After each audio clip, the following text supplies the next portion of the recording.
Good afternoon, everyone. Welcome to yet another great edition of Topic Time with Harrison Young. Spring is moving along. It's feeling pretty good. I got another awesome guest tonight here, and before we get to him, we got to read the underwriters, and then we'll get to the show. We got Auto Country, King of the Used Car in Abington. We got Mrs. Swift's and More Antiques in Bridgewater. They wish everyone a happy Mother's Day. For all the mothers out there, open Wednesday, Thursday, Friday, Saturday, 11 a.m. to 5 p.m. We got Johnny Macaroni's wonderful restaurant, 3 locations, 2 in East Bridgewater, 1 in Halifax. We got Big Lee's Automotive in Abington. We got Smoke and Ashes Tobacco Corporation in Abington with stores and locations in Abington, Rockland, Whitman, Weymouth, and Hanson. We got Team Martini and Son floor covering. We got Clothes Clinic Dry Cleaning and Alterations in Whitman. Where Topic Time fans get 10% off. We got MDI Auto Brokers and Repair in Whitman, the home of the fully certified used car. And we got Chapin Sheds also in Whitman. And I want to thank you guys very much. And now we will officially start the show. Here we go. I'm going to be entertained by you. Okay.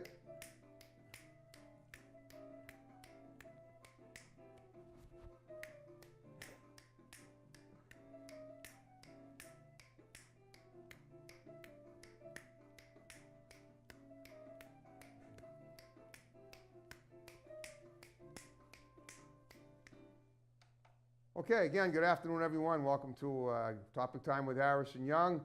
The guests are just so full of life and awesome projects and whatnot, and it's so nice to keep getting them from far and wide. Another gentleman from another person, he's a gentleman this time from the state of Connecticut. We've had the state of Connecticut represented like unbelievable for the past month. I've had so many guests from that wonderful state, and we have another one tonight. This is DelGreco.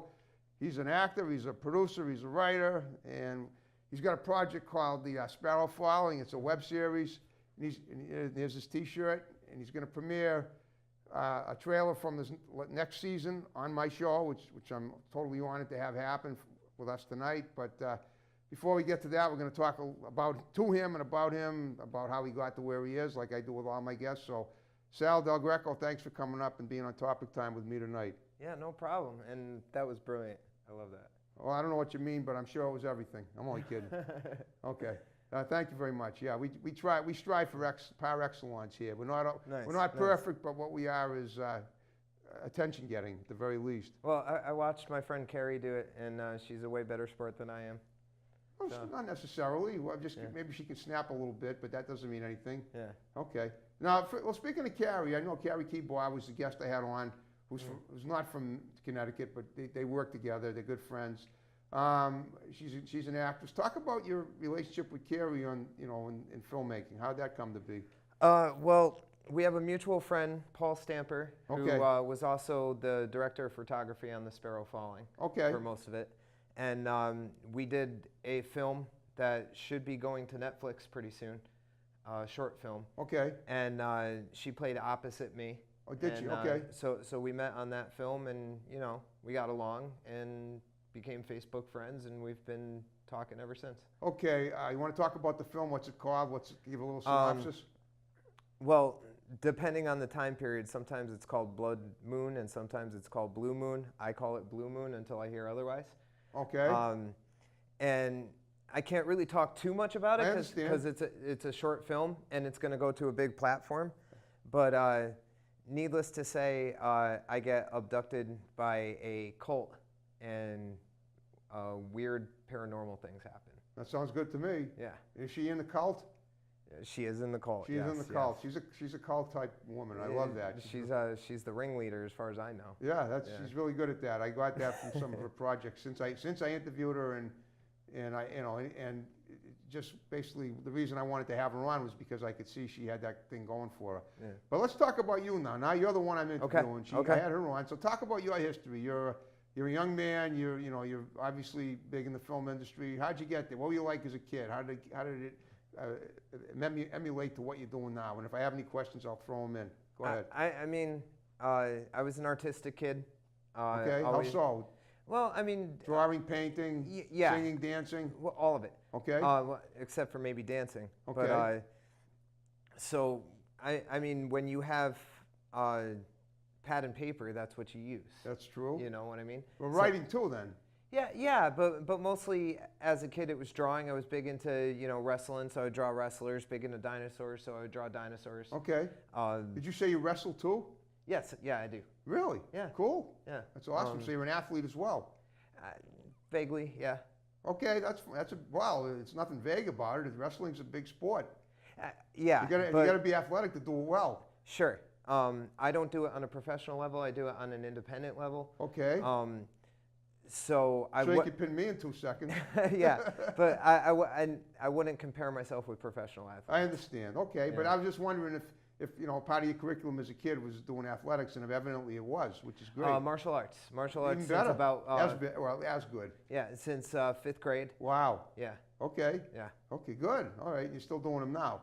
Off and on. I always go back. Well, now that leads me to another question. Now I know you mentioned stunt coordinator in your film. Sure. In Sparrow Falling. I'm guessing martial arts helps you with that, right? Oh, absolutely. Okay. Absolutely. Martial arts and wrestling, like the combination of the two, basically gave me the education that I needed to not only go out and work for other people, but do my own stuff. Do your own stuff. And do it at a certain level that some other people might not be able to do. There you go. That's perfect. That's as it should be. Right. Like, so you're probably friends with Sean Burke too. Me and Sean also did a film that I did with Carrie. Okay, that's right. You guys are all kind of a group. Right, except I worked with Sean at a separate time that I worked with Carrie. Right, but it was the same film, right? Yeah, it was the same film. Yeah, Carrie told me Justin that too. Tolliver. Okay, Justin Tolliver, who's also a guest here. Right. Yep. Okay. So we're still waiting to see that. Hopefully. Hopefully pretty soon. All right. So this is what you did as a kid. So now you're an adult, and you spend a lot of time. I assume that your days are pretty much filled with producing, editing, and acting and writing, right? I mean, like anybody else, I have a day job, but yes, I try to get my work done as quickly as possible. Get out of my day job. Yep. And then, it's right to the computer or whatever I have to do. Sure. I'm also producing comic books. So. Oh, really? Yeah. Talk about the comic books. What kind of comic books? You have your own. Did you design your own characters? Yeah. The major one that I'm doing, Legacy of Agma, that's based off of a self-published author, his fantasy novels. Okay. I'm just taking his stories and making them into a comic book from his first book. Okay. And then I have one based off of my wrestling character, and then a couple others coming that are just one-off kind of stories. That's awesome. Now, when you create comic books, do you do it by yourself? Do you have a print operator, or do you do what? Well, yeah. I mean, now with the advent of the internet and everything that's available on the internet, you could basically do anything you want. That's true. So I make the art, I send it out to a printer, he prints me comic books, he sends them back. Okay. Are you selling them online? Yes. Yeah. They're doing well, I assume. Well, getting there. Okay. Slow burn. We did about a year and a half worth of Comic-Cons. Okay. We never really broke even or made a profit. So what we're trying to do is we're kind of trying to build our inventory right now before we go back out on the Comic-Cons. That makes sense. So you got the gist of what needs to be done. Yeah. Okay. Now let's talk about the web series, The Sparrow Falling. Sure. Give a little synopsis, and then we're going to look at a trailer of the upcoming series. Okay. Of the upcoming season of it. Yeah. Okay, you've been doing it for 2 years is what you told me, so go on, you explain. Okay, so really what we did is it started, I had much like you with this TV studio. Yep. I had a relationship with the TV studio in Wallingford, Connecticut, okay. WPAA TV. They're an independent studio. They get their funding based off cable subscribers. Okay. And I was doing a political show. I decided that I wasn't interested in doing the political show anymore, and I wanted to do something more fantasy-based. Okay. Today, some people would say politics is a fantasy, but go on. Yeah, well, it feels like it. It can, yeah. Yeah, and so the original idea was to do a horror sci-fi version of the Scottish play by The Witch, the Scottish Plague? The Scottish play, Macbeth. Oh, Macbeth, sure. Yeah. Is that Shakespeare? Yes, that's Shakespeare. Some people call it the Scottish play because they're superstitious and they believe in some sort of curse, and then they're spitting over their shoulder and turning it around. It's very weird. Okay. But theater people. Sure. But anyway, So shortly into producing the aesthetic for a horror sci-fi version of the Scottish play, I was getting targeted marketing on Facebook. Okay. And I saw that Intel was teaming up with the Royal Shakespeare Company to do a horror sci-fi version of The Tempest. What exactly is the Royal Shakespeare Company? It's the Shakespeare Company, like the biggest Shakespeare company in Britain. Oh, okay. Right, in the United Kingdom. Meaning that they produce Shakespeare plays and huge in mass. Yeah, Got yeah, it. yeah. Okay. Like the biggest productions there are. Okay. So really, what I was thinking at the time was, I don't really want to be like a smaller version of something better. Right. So what we decided to do is we decided to take our aesthetic, take some of the major plot points of Macbeth, okay, and expand it to a mini-series and write our own storyline. Wow. So it's like a spiritual sister to the Scottish play. Okay. Now this is what the Sparrow Falling is? Yes. Okay. Yeah. Okay. So it's kind of a play on Shakespearean stuff. Yeah, okay. But I mean, we've removed the storyline enough. Okay. Where it is its own thing. Right. It is. I know. I saw the trailer, right. and to me, it looked kind of like almost like a fantasy, one of those almost like the Hobbit kind of thing, except there were no creatures. But it looked like the way the people were dressed, and the way they were talking with that, the kind of like the Lost in the Forest type of jargon. It made me think that they were supposed to be in a different world other than Earth as we know it. Well, I don't know what these references will mean to you. Okay. But I tend. Make them anyway. Yeah, I tend to describe it to people, because the storyline's pretty complicated. I tend to describe it to people as a Game of Thrones style storyline. Okay, and I don't watch Game of Thrones, so maybe I should. But it's a Game of Thrones style storyline set in the Mortal Kombat universe, which is kind of a 90s reference. Okay. And informed by Shakespeare, basically. Right. Okay. Like we're not so delusional where we think, okay, we can write language like Shakespeare, dialogue like Shakespeare does. We ascend to try and write a little bit of a higher end dialogue. Okay. But we're not really reaching for Shakespeare level prose. Okay, I understand. Well, it's like you don't want to plagiarize Shakespeare, but you're inspired by him. Right. Okay. And I mean, plenty of people have plagiarized to great effect. I don't. Right, that's what you want to avoid. You don't want it because you were inspired by a brilliant playwright from the 16th century or whenever he lived, and you want to have it, reflect on what you do, but you want it to be your own original work. Well, honestly, unquestionably. Well, honestly, I don't really have a problem with people riffing on the classical disciplines. Okay. All right. Shakespeare is centuries ago. Right. You know what I mean? Yes. So, like, if somebody takes a Shakespeare play and wants to do their own thing with it, like, I don't have anything against it. Or if somebody wants to go back to, Monteverdi and take some of the themes from some of his operas. Okay. And do something new with it. I think that's what art is about. It's true. And it almost seems like but you know what? It almost seems like if it's not hundreds of years later, then it almost is like plagiarism. But given the change in mores and folkways over the centuries, when you change, in all the styles of entertainment, how they've changed from the bard to whatever, to TV to the internet as we know it today. Right. That makes it more of an interesting project than it would be like if somebody did it like even 50 years after the fact. Well, I mean, it's like with music, all right? Yep. There's only so many keys, so many chords. That's true. So many combinations that work. Right. That are pleasing to the ear. And again, I don't know how familiar you'll be with these references, but there's a song by Tom Petty called "Last Dance with Mary Jane." I know the song. Okay. Yep. Now, 20 some odd years later, yep, another band called the Red Hot Chili Peppers comes out with a song called "Danny California." Okay. All right. Now, the songs have crazy similarities. Right. Right. And Tom Petty basically said, man, I don't care. Like, there's only so much you can do. I understand. And they don't rip off on purpose. It's just, this is a combination that works. So a lot of people are going to use it. Okay. If Tom Petty, the late may he rest, I know he passed last summer. Yeah. If he was okay with it, then I'm okay with it. Right. Now, in the meantime, we're about halfway through the show, and we're going to look at the trailer that you put together painstakingly just for the new season of the Sparrow Falling right. for Top New of Time. episode. The new episode. Yeah. So without further ado, we're going to check that out, and then we're going to come back and talk about it. Bear with us. Here we go. That is very important. It lets you know what people are really thinking when they speak. People often don't say what they mean, just what they want you to hear. Do you want to read my writing? I think you'll be very impressed with my improvement. Of course I do. But for now, I need to speak with your parents a moment. Okay. Tomorrow morning, I am all yours. I'll hold you to it. Time to go to sleep. Okay.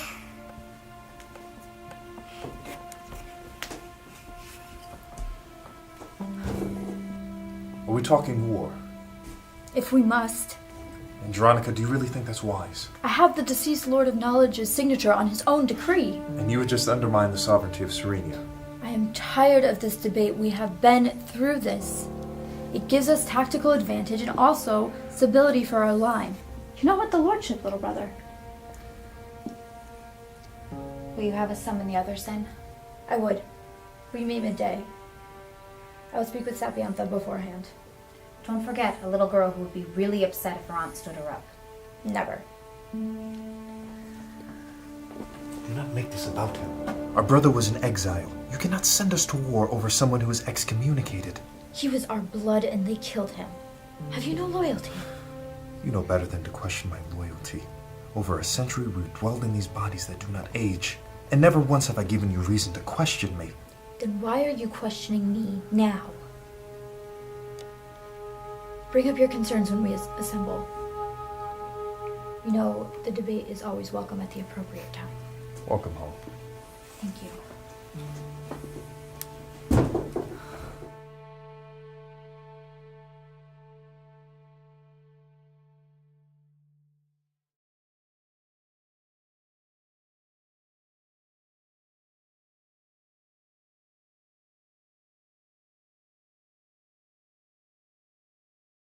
Sal, that was incredible. That was utterly incredible. Now you talk about that, and I'm so honored that you used my show as a platform to launch that. Yeah, sure. I mean, make the most of your opportunities, right? Exactly. So that was a clip from episode 4. Yep. There's going to be 9 live action episodes altogether. Okay. And then slightly afterwards, we're going to do a flash animation epilogue episode, but that's going to be down the line. So it takes me about 4 to 6 months to put together each episode. Everything's filmed already, but post takes a long time. So now we're approaching about 7 months from the release of episode 3, and I wanted to tease episode 4. Okay. Which centers around a character played by Savannah D'Souza. Okay. Who's named Andronica, and she's the Lord of Words and Messages. Got it. All right. Is she the mother in that little piece there? No, she's the aunt of that little girl that you saw. Yeah, right. Okay, so so the other man and woman that you saw are the parents of the little girl. Right. Okay, Andronica is the lord of that little den. Okay. All right, there are numerous dens in the realm. I got you. Okay, and Andronica is the lord of that one, and you're in it too, but we're not in the trailer. No, I'm not in that scene. Oh, I know you're not in that scene. Okay, go ahead. You talk about it. All right, so my character, I play the Lord of Night and Shadow. Okay. All right, and now he's far removed from the scene that you saw. Right. All right. So the basic gist of what's going on right now, and you can see episode 1 through 3 on YouTube if you just search The Sparrow Falling. Sparrow Falling. All right. Yep. So all these dens are ruled by one overlord. Okay. Okay. The overlord dies. He dissolves the seat of overlord. Okay. And hands power over to the council. Okay. The council is comprised of all the lords of each den. Now they have to rule democratically. Okay. All right. They've never ruled democratically before, so they don't quite know how to do it. Interesting. All right. So it's almost like political fiction in this. Right. Even though you're not into politics, so you gave up that show, but that is an interesting concept. The leader dies almost, and it almost seems like in a lot of famous classics, once the leader, if an evil leader dies of a country, then everybody's happy because they're free. But then they don't know how to run it themselves because all they know is tyranny. Well, what we didn't want is we didn't want the classic trope where the king dies, and then everybody's vying for the throne. Oh, okay, right. There you go. So we want to go in a little bit of a different direction. Right, I get but, you. So over the course of filming, we filmed over 8 months in 2017. Yep. I had a huge, very dedicated crew. Yeah, I can see that. My co-writer, Robert James, Okay. he was there with me from the beginning all the way to the end and is still there with me. He's in Colorado right now. Okay. Then, like I mentioned before, Paul Stamper. Yep. It wouldn't look as good as it does if it wasn't for them. if we didn't have Paul Stamper as our director of photography. The kid is super talented, and I call him a kid. He's in his early 20s, so. Well, aren't you too? No, I'm 35. Are you? Yeah. Wow. Yeah. Cool. I'll be 36 in August. Congratulations. You're young enough to be my son, but you look a lot younger than you are. Must be the martial arts. I appreciate that. Young in spirit. Exactly. So a couple other people I want to talk about on this. Over 80 artists, actors, filmmakers laid hands on this project at one time or another. Nobody was obligated to stay the entire time. They just came in and out as they could. Okay. Our main characters, they stayed with us the entire 8 months, kept their appearances the same. Like, they were super dedicated. We had one PA. His name was Ian Howard. Okay. And as people seemed to fall to the wayside, he consistently stepped up and took other roles to the point where he's going to get director's credit on episode 4. Great. Yeah. Okay. But he was AD, he was director, he was script supervisor, he was a general PA. He played a small part. Okay. So we named him the MVP of the production. Okay, but you guys are all pretty much a team. Yeah. And you all know that what you've accomplished, you couldn't have done without every one of you. No, doing his and her part. And in all modesty, I'd like to say that at least for a few months in 2017, we were the biggest thing going on in Connecticut as far as film goes. That's awesome. Because people I didn't... Now it's Brianna Densky. Yeah, well, people I never even met knew about the project. That's awesome. That is so cool. Because we reached so far. Okay. We had people from Rhode Island. Yep. Like Lily Spencer and Hope Bannon came in from Rhode Island. Huh? Hope Bohannon? Bannon. Oh, Hope Bannon. I'm trying to think. Is red hair? Okay, I had Hope Bohannon on my show. I guess it's a different woman. Okay. Okay. A couple of years ago. Chris Swanson and his daughter Abby came in from Rhode Island. We had people come in from all over. We had a great special effects and makeup team. Okay. And Phil Skippy Adams and I know who he is. Yep. Yeah. He's been all over. He's done very good work on my projects and other projects I've been working on. Okay. We seem to meet up on just about everything. That's great. Cameron, one of our special effects guys, especially in episode 1, came up with some amazing music, some amazing special effects. That's so cool. He wrote all that himself. I mean, it sounds like he collaborated music and special effects. Is that what you're saying? Yeah, the main theme of the Sparrow Falling is actually written by him. Yeah, written by him. Not our theme song, but the main theme that constantly happens. Throughout each episode is a piece of music that was written by him that's basically used over and over again. And anywhere I put it, usually as soon as I drop it, I don't have to adjust it too much, and it's right there. It works wherever you put it. You know how to insert it. Same with our other composer, Laura Brown. Okay. Which you heard her music on that clip. Okay, that was awesome. Okay. Yep. Literally dropped it where I needed it. Yep. It was the right, it was written for another scene. Okay. But yet it was the right time frame. All the beats were in the right spot, and that consistently happens. Like unintentional serendipity, we like to call it. There you go. It happens throughout the whole series. I mean, there are plot points that we didn't know we wrote. So where are you going? What are your plans for the series? Are you going to just continue it as is? And you said something about you're bringing it to you're bringing it to a Netflix or? No. That was something me and Carrie worked on with Paul. Okay. So The Sparrow Falling, we're going to give it out for free, all 9 episodes. Great. On YouTube. Yep. All right.